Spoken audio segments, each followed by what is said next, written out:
ਵਾਹਿਗੁਰੂ ਜੀ ਕਾ ਖਾਲਸਾ ਵਾਹਿਗੁਰੂ ਜੀ ਕੀ ਫਤਿਹ। ਤੇਗ ਬਹਾਦਰ ਸਿਮਰਿਐ ਕਰ ਨੌਨੇ ਦਾਵੈ ਤਾਏ, ਸਭ ਥਾਏ ਹੋਏ ਸਹਾਏ। ਤੇਗ ਬਹਾਦਰ ਹਿੰਦ ਦੀ ਚਾਦਰ, ਜੋ ਇੱਕ ਮਹਾਨ ਤਪਸਵੀ, ਤਿਆਗੀ, ਜਪੀ ਤਪੀ, ਬੰਦਗੀ ਦੇ ਖਜ਼ਾਨੇ, ਕਰਮ ਯੋਗੀ, ਜਗਤ ਉਦਾਰਕ, ਮਹਾਨ ਦਾਰਸ਼ਨਿਕ, ਮਹਾਨ ਕਵੀ ਤੇ ਬਚਪਨ ਤੋਂ ਹੀ ਸ਼ਾਂਤ ਚਿੱਤ, ਡੂੰਘੇ ਵਿਚਾਰਵਾਨ ਅਤੇ ਗਹਿਰ ਗੰਭੀਰ ਸੁਭਾਅ ਦੇ ਮਾਲਕ ਸਨ। ਦੁਖੀਆਂ ਦੇ ਦੁੱਖ ਦੂਰ ਕਰਨ ਵਾਲੇ, ਭਗਤੀ ਵਿੱਚ ਲੀਨ ਰਹਿਣ ਵਾਲੇ, ਦ੍ਰਿੜ ਇਰਾਦੇ ਵਾਲੇ, ਦਲੇਰ ਤੇ ਨਿਰਭੈ ਵੀ ਸਨ। ਸੱਚ ਕਹਿ ਸਕਣ ਦੀ ਜ਼ੁਰਤ ਰੱਖਣ ਵਾਲੇ ਬਾਬਾ ਤੇਗ ਬਹਾਦਰ ਨਾ ਕੇਵਲ ਅਡੋਲ ਚਿੱਤ ਹੀ ਸਨ, ਸਗੋਂ ਦਰਿਆ ਦਿਲ ਵੀ। ਸਾ ਧਰਤੀ ਪਈ ਹਰਿਆਵਲੀ, ਜਿੱਥੇ ਮੇਰਾ ਸਤਿਗੁਰ ਬੈਠਾ ਆਏ।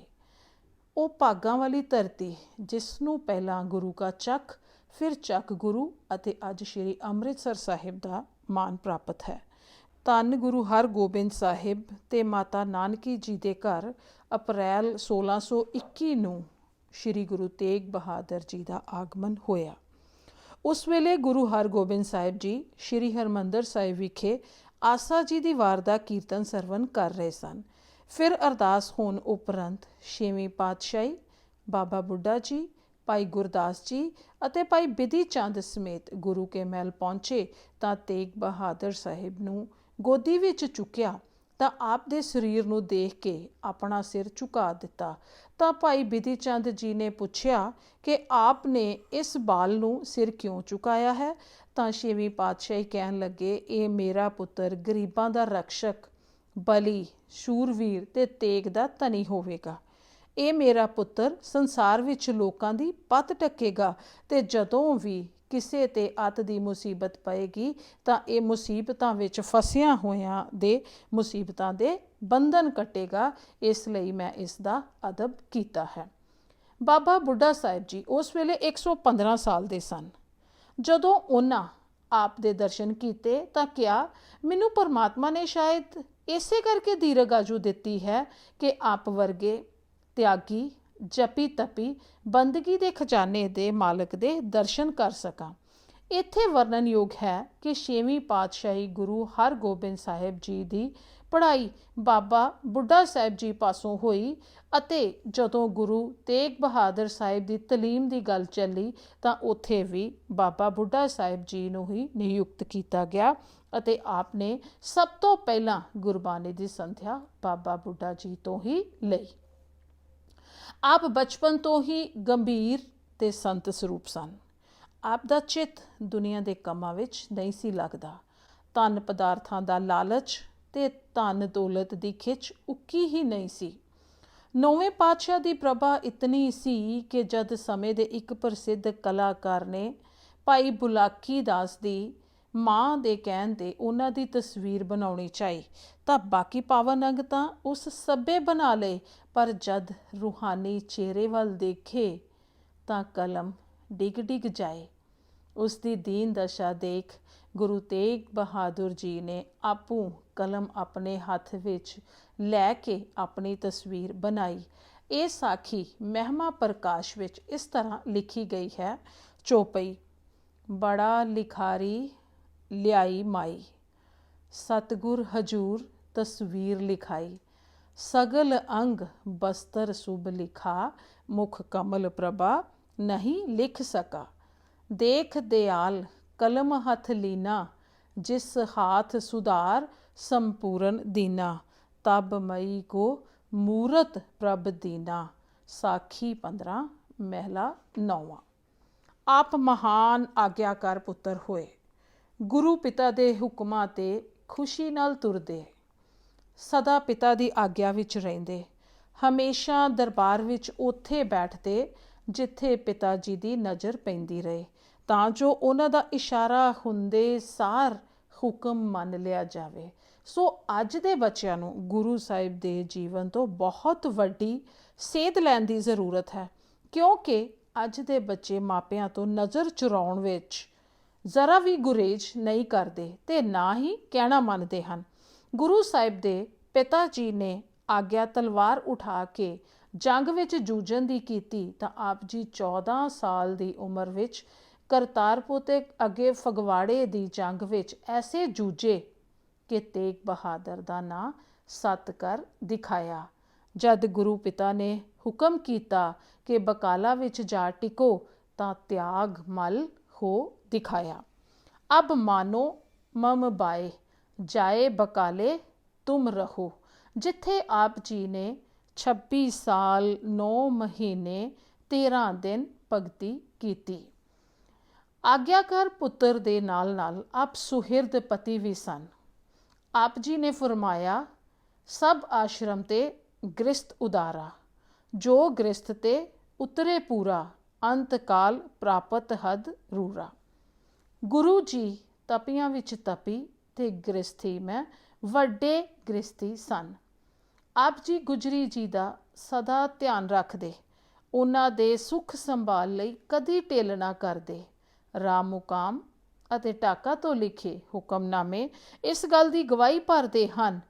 ਇਹ ਹੁਕਮਨਾਮੇ ਇਸ ਪਟਨਾ ਵਿੱਚ ਸੰਗਤ ਨੂੰ ਲਿਖੇ, ਕੋਈ ਅਵਲ ਹਵੇਲੀ ਹੋਵੇ ਵੱਡੀ ਹੋਵੇ ਤਿਸਮੋ ਕਬੀਲੇ ਹਮਾਰੇ ਰਖਨੇ।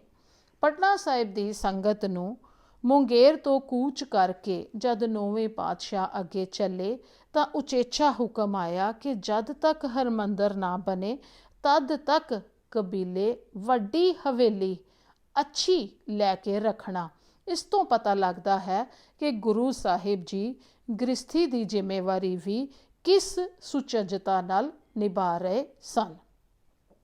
ਪਿਆਰੇ ਪਿਤਾ, ਆਪ ਜੀ ਨੇ ਆਪਣੇ ਪੁੱਤਰ ਬਾਲਕ ਗੋਬਿੰਦ ਰਾਏ ਦੀ ਦੇਖ ਰੇਖ ਵੀ ਬੜੇ ਸੁਚੱਜੇ ਢੰਗ ਨਾਲ ਕੀਤੀ।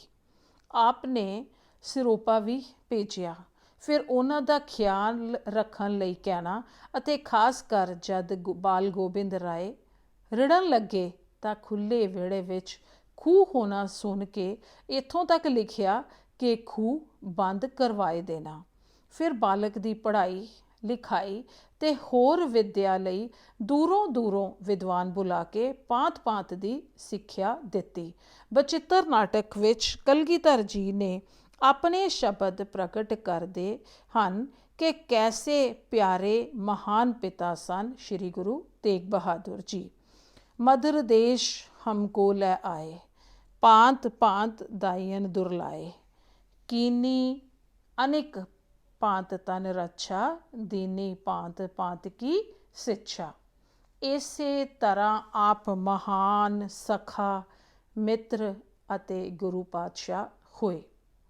ਆਪ ਜੀ ਦੀ ਸਮੁੱਚੀ ਬਾਣੀ ਵਿਚਾਰਾਤਮਕ ਤੇ ਕਲਾਤਮਕ ਦੋਹਾਂ ਪੱਖਾਂ ਤੋਂ ਬੜੀ ਮਹਾਨ ਹੈ। ਆਪ ਜੀ ਦੀ ਬਾਣੀ 59 ਸ਼ਬਦ ਤੇ 57 ਸਲੋਕ ਹਨ। ਸ਼ਬਦ ਗੌੜੀ, ਆਸਾ, ਦੇਵਗੰਧਾਰੀ, ਬਿਹਾਗੜਾ, ਸੋਰਠ, ਤਨਾਸਰੀ, ਜੈਤਸਰੀ, ਟੋਡੀ, ਤਿਲੰਗ, ਬਿਲਾਵਲ, ਰਾਮਕਲੀ, ਮਾਰੂ, ਬਸੰਤ, ਸਾਰੰਗ ਅਤੇ ਜੈ ਜੈਵੰਤੀ ਰਾਗਾਂ ਵਿੱਚ ਹਨ। ਆਪ ਬਾਣੀ ਵਿੱਚ ਆਪ ਨੇ ਅੰਤਰਮੁਖੀ ਸਾਧਨਾ ਵੱਲ ਜ਼ੋਰ ਦਿੱਤਾ ਹੈ, ਜਿਵੇਂ ਕਿ ਸਾਧੋ ਮਨ ਕਾ ਮਨ ਤਿਆਗੋ, ਰਾਗ ਗੌੜੀ ਮਹਿਲਾ 9ਵਾਂ, ਮਨ ਰੇ ਕਹਾਂ ਪਇਓ ਤੇ ਬੌਰਾ, ਰਾਗ ਗੌੜੀ ਮਹਿਲਾ 9ਵਾਂ, ਮਾਈ ਮਨ ਮੇਰੋ ਬਸ ਨਾਹੀ, ਸੋਰਠ ਮਹਿਲਾ 9ਵਾਂ। ਇਸ ਦੇ ਨਾਲ ਨਾਲ ਆਪਣੀ ਬਾਣੀ ਦੇ ਮੂਲ ਸਿਧਾਂਤ ਭਜਨ ਬੰਦਗੀ ਅਰਥਾਤ ਨਾਮ ਸਿਮਰਨ ਨੂੰ ਆਪਣੇ ਅਧਿਆਤਮਕ ਚਿੰਤਨ ਅਤੇ ਉਪਦੇਸ਼ ਦਾ ਧੁਰਾ ਬਣਾਇਆ ਹੈ। ਆਪਣੀ ਬਾਣੀ ਵਿੱਚ ਆਪ ਜੀ ਨੇ ਨਾਮ ਸਿਮਰਨ 'ਤੇ ਬਹੁਤ ਬਲ ਦਿੱਤਾ। ਨਾਮ ਤੋਂ ਬਿਨਾਂ ਮਨੁੱਖ ਦੇ ਆਤਮਿਕ ਵਿਕਾਸ ਲਈ ਹੋਰ ਕੋਈ ਸਾਰਥਿਕ ਉਪਾਅ ਜਾਂ ਸਾਧਨ ਨਹੀਂ, ਜੋ ਅਸੀਂ ਗੁਰਬਾਣੀ ਦੀਆਂ ਇਹਨਾਂ ਤੁਕਾਂ ਤੋਂ ਸਿੱਖ ਸਕਦੇ ਹਾਂ। ਹਰ ਜਸ ਰੇ ਮਨਾ ਗਾਏ ਲੈ, ਜੋ ਸੰਗੀ ਹੈ ਤੇਰੋ, ਜਾਂ ਸਾਧੋ ਗੋਬਿੰਦ ਕੇ ਗੁਣ ਗਾਵੋ। ਆਪ ਦੀ ਬਾਣੀ ਮਾਇਕ ਪਦਾਰਥਾਂ, ਧਨ ਜੋਬਨ, ਹਕੂਮਤ, ਮਾਨ ਅਪਮਾਨ, ਉਸਤਤ ਨਿੰਦਾ ਆਦਿਕ ਦੇ ਚੱਕਰਾਂ ਵਿੱਚ ਮਨੁੱਖਤਾ ਨੂੰ ਸਦੀਵੀ ਸੁੱਖ, ਮਨ ਦੀ ਸ਼ਾਂਤੀ ਅਤੇ ਟਿਕਾਊ ਦਾ ਮਾਰਗ ਦਰਸਾਉਣ ਲਈ ਬੜੀ ਹਮਦਰਦੀ ਅਤੇ ਪਿਆਰ ਨਾਲ ਬਾਣੀ ਦੁਆਰਾ ਆਪਣਾ ਡੂੰਘਾ ਅਨੁਭਵ ਪੇਸ਼ ਕੀਤਾ ਹੈ। ਆਪ ਜੀ ਦੀ ਬਾਣੀ ਵੈਰਾਗਮਈ ਹੈ ਤੇ ਜ਼ਿੰਦਗੀ ਦੀ ਅਸਲੀਅਤ ਨੂੰ ਸਮਝਣ ਤੇ ਮੌਤ ਨੂੰ ਮਨ ਵਿੱਚ ਵਸਾਉਣ ਦਾ ਸੁਨੇਹਾ ਦਿੰਦੀ ਹੈ।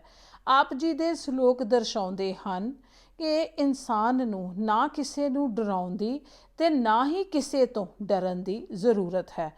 ਆਪ ਫਰਮਾਉਂਦੇ ਹਨ, ਭੈ ਕਾਹੂ ਕੋ ਦੇਤ ਨੈ, ਨਹਿ ਭੈ ਮਾਨਤ ਆਨ। ਉਦਾਸੀਆਂ। ਆਪ ਨੇ ਆਪਣੀ ਗੁਰਗੱਦੀ ਦਾ ਕੁੱਲ ਸਮਾਂ ਧਰਮ ਪ੍ਰਚਾਰ ਵਿੱਚ ਗੁਜ਼ਾਰਿਆ।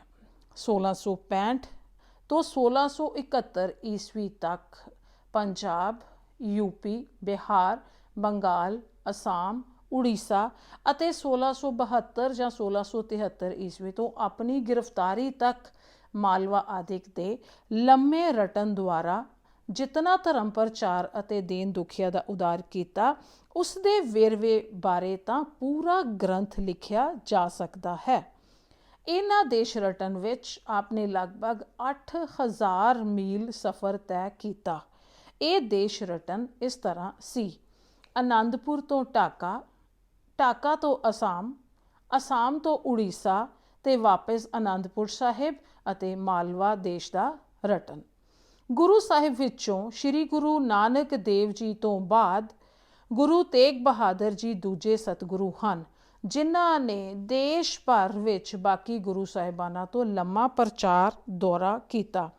ਆਦਿ ਗੁਰੂ ਨਾਨਕ ਦੇਵ ਜੀ ਵੱਲੋਂ ਦੂਰ ਦੂਰ ਸਿੱਖੀ ਦੀ ਫੁਲਵਾੜੀ ਦੀ ਸਾਰ ਲਈ ਉਸ ਨੂੰ ਸਿੰਜਿਆ, ਸਾਂਭਿਆ ਅਤੇ ਸਵਾਰਿਆ। ਆਪ ਜੀ ਦੀਆਂ ਸਾਰੀਆਂ ਮਹਾਨ ਸਾਖੀਆਂ, ਜਿਵੇਂ ਗੁਰੂ ਲਾਦੋਰੇ, ਹੜਿਆਏ ਨਗਰ ਵਿੱਚ ਬੁਖਾਰ ਰੋਗ ਦੂਰ ਕਰਨਾ, ਸਿੰਘਾਂ ਦੁਆਰਾ ਗੁਰੂ ਦਾ ਬਚਨ ਮੰਨਣਾ, ਸੰਤ ਮਲੂਕ ਦਾਸ ਦਾ ਭਰਮ ਦੂਰ ਕਰਨਾ, ਫੱਗੂ ਦਾ ਪੇਸ਼, ਜ਼ਿਮੀਦਾਰ ਦੁਆਰਾ ਗੁਰੂ ਦੇ ਬਚਨਾਂ ਦੀ ਉਲੰਘਣਾ ਕਰਨਾ, ਗੁਰੂ ਬਚਨ ਮੰਨਣ ਵਿੱਚ ਹੀ ਸੁੱਖ, ਖਾਰਾ ਖੂਹ ਮਿੱਠਾ ਕਰਨਾ, ਪੀਰ ਦਾ ਭਰਮ ਦੂਰ ਕਰਨਾ, ਅਸਾਮ ਦੇ ਰਾਜੇ ਰਾਮ ਰਾਏ ਨੂੰ ਪੁੱਤਰ ਦਾ ਵਰਦਾਨ, ਬਦਲੇ ਨਹੀਂ ਲੈਣੇ ਆਦਿ ਹਨ। ਇਹਨਾਂ ਵਿੱਚੋਂ ਮੈਂ ਬਦਲੇ ਨਹੀਂ ਲੈਣੇ ਸਾਖੀ ਆਪ ਨਾਲ ਸਾਂਝੀ ਕਰਾਂਗੀ। ਗੁਰੂ ਸਾਹਿਬ ਕਰਨਾਲ ਜਾ ਰਹੇ ਸਨ। ਇੱਕ ਸੱਜਣ ਨੇ ਰਾਹ ਰੋਕ ਕੇ ਬੇਨਤੀ ਕੀਤੀ, ਉਹ ਬਹੁਤ ਦੁਖੀ ਹੈ। ਉਸਦੇ ਰਿਸ਼ਤੇਦਾਰ ਨੇ ਜ਼ਮੀਨ ਦੀ ਵੰਡ ਦੇ ਝਗੜੇ ਵਿੱਚ ਉਸਦੇ 6 ਸਾਲ ਦੇ ਲੜਕੇ ਨੂੰ ਮਾਰ ਦਿੱਤਾ ਹੈ। ਇਹ ਹਾਦਸਾ ਉਸ ਦੀਆਂ ਅੱਖਾਂ ਸਾਹਮਣੇ ਜਦ ਵੀ ਆਉਂਦਾ ਹੈ ਤਾਂ ਮਨ ਭਰ ਆਉਂਦਾ ਹੈ, ਬਦਲੇ ਦੀ ਤੜਪ ਉੱਠਦੀ ਹੈ। ਇਹਨਾਂ ਕਹਿੰਦੇ ਹੀ ਉਹ ਬੇਹੋਸ਼ ਹੋ ਗਿਆ। ਆਪ ਘੋੜੇ ਤੋਂ ਉਤਰੇ, ਉਸਦੇ ਮੂੰਹ ਵਿੱਚ ਜਲ ਪਾਇਆ ਤੇ ਜਦ ਉਸਨੂੰ ਹੋਸ਼ ਆਈ ਤਾਂ ਆਪ ਦੇ ਚਰਨ ਪਕੜ ਲਏ ਤੇ ਕਹਿਣ ਲੱਗਾ, ਬਖਸ਼ਿਸ਼ ਕਰੋ। ਗੁਰੂ ਸਾਹਿਬ ਨੇ ਪੁੱਛਿਆ, ਤੈਨੂੰ ਕੀ ਚਾਹੀਦਾ ਹੈ? ਖੂਨ ਦਾ ਬਦਲਾ ਖੂਨ, ਕਹਿ ਕੇ ਢਾਹਾਂ ਮਾਰ ਕੇ ਰੋਣ ਲੱਗ ਪਿਆ।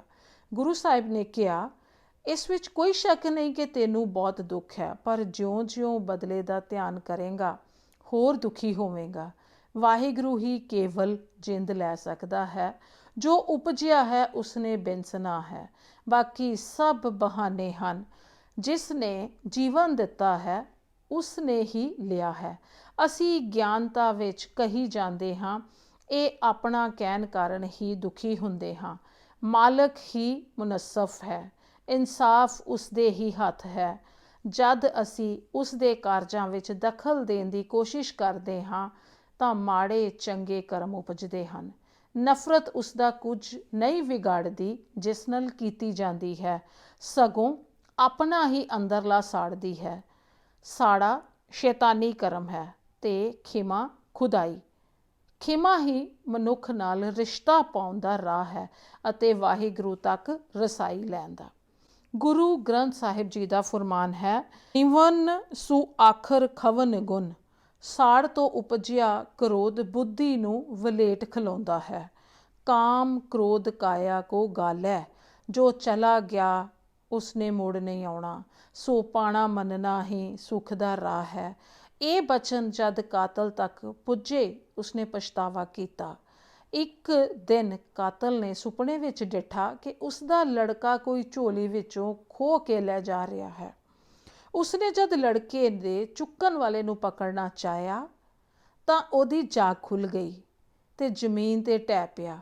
ਉਸਨੂੰ ਐਸਾ ਮਹਿਸੂਸ ਹੋਇਆ ਕਿ ਉਸ ਦਾ ਆਪਣਾ ਬੱਚਾ ਹੀ ਕਤਲ ਹੋ ਗਿਆ ਹੋਵੇ।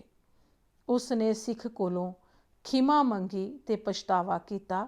ਸਿੱਖ ਵਿੱਚੋਂ ਵੀ ਬਦਲੇ ਦੀ ਭਾਵਨਾ ਨਿਕਲੀ ਅਤੇ ਗੁਰੂ ਸਾਹਿਬ ਦੀ ਮਿਹਰ ਸਦਕਾ ਸਿੱਖ ਦੇ ਘਰ ਫਿਰ ਤੋਂ ਬੱਚੇ ਨੇ ਜਨਮ ਲਿਆ। ਬਾਬਾ ਜੀ ਦੀ ਇੱਕ ਹੋਰ ਸਾਖੀ, ਆਪ ਅੰਮ੍ਰਿਤਸਰ ਗਏ ਤਾਂ ਮਸੰਦਾਂ ਨੇ ਗੁਰੂ ਘਰ ਦੇ ਦਰਵਾਜ਼ੇ ਬੰਦ ਕਰ ਲਏ। ਫਿਰ ਆਪ ਵੱਲੇ ਚਲੇ ਗਏ, ਜਿੱਥੇ ਦੀਆਂ ਮਾਈਆਂ ਨੇ ਆਪ ਦੀ ਬਹੁਤ ਸੇਵਾ ਕੀਤੀ। ਆਪ ਨੇ ਸ਼ਰਧਾ ਭਿੱਜੀਆਂ ਮਾਈਆਂ ਨੂੰ ਵਰ ਦਿੱਤਾ, ਮਾਈਆਂ ਰੱਬ ਰਜਾਈਆਂ ਭਗਤੀ ਲਾਈਆਂ। ਇਸ ਸਾਖੀ ਨਾਲ ਇਹ ਗਲਤ ਧਾਰਾ ਪ੍ਰਚਲਿਤ ਹੈ ਕਿ ਬਾਬਾ ਜੀ ਨੇ ਅੰਮ੍ਰਿਤ ਸਰੀਏ ਅੰਤਰ ਸੜੀਏ ਕਿਹਾ, ਪਰ ਕਿਉਂਕਿ ਕੋੜਾ ਬੋਲ ਨਾ ਜਾਣੇ ਗੁਰੂ ਪਾਤਸ਼ਾਹ ਦਾ ਸੁਭਾਅ ਹੈ। ਆਪਨੇ ਫਰਮਾਇਆ, ਨੈ ਮਸੰਦ ਤੁਮ ਅੰਮ੍ਰਿਤ ਸੜੀਏ, ਤ੍ਰਿਸ਼ਨਾਗਰ ਤੇ ਅੰਤਰ ਸੜੀਏ। ਇਹ ਸ਼ਬਦ ਗੁਰੂ ਸਾਹਿਬ ਨੇ ਕੋਈ ਸ਼ਹਿਰ ਸੰਬੰਧੀ ਜਾਂ ਸ਼ਹਿਰ ਨਿਵਾਸੀਆਂ ਸੰਬੰਧੀ ਨਹੀਂ ਆਖੇ। ਉਹਨਾਂ ਤਾਂ ਗੁਰਦੁਆਰਿਆਂ ਦਾ ਪ੍ਰਬੰਧ ਕਰਨ ਵਾਲਿਆਂ ਸੰਬੰਧੀ ਕਿਹਾ, ਜੋ ਧਾਰਮਿਕ ਸਥਾਨਾਂ 'ਤੇ ਰਹਿ ਕੇ ਮਾਇਆ ਵਿੱਚ ਖਚਤ ਅਤੇ ਈਰਖਾ ਦੀ ਅੱਗ ਨਾਲ ਸੜਦੇ ਰਹਿੰਦੇ ਹਨ।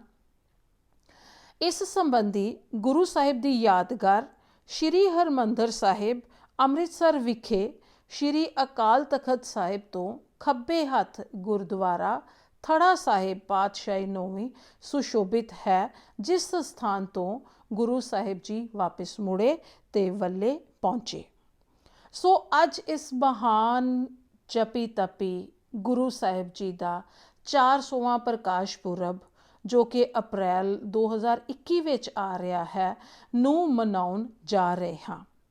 ਇਸ ਭਗਤੀ ਦੇ ਪੁੰਜ ਅਤੇ ਪਰਮਾਤਮਾ ਦੀ ਭਗਤੀ ਦਾ ਸੰਦੇਸ਼ ਆਪਣੀ ਬਾਣੀ ਵਿੱਚ ਦੇਣ ਵਾਲੇ ਗੁਰੂ ਸਾਹਿਬ ਦਾ ਇੰਨਾ ਵੱਡਾ ਦਿਹਾੜਾ ਮਨਾਉਣ ਲਈ ਵੱਧ ਤੋਂ ਵੱਧ ਬਾਣੀ ਦੇ ਜਾਪ ਕਰੀਏ ਅਤੇ ਕਰਵਾਈਏ।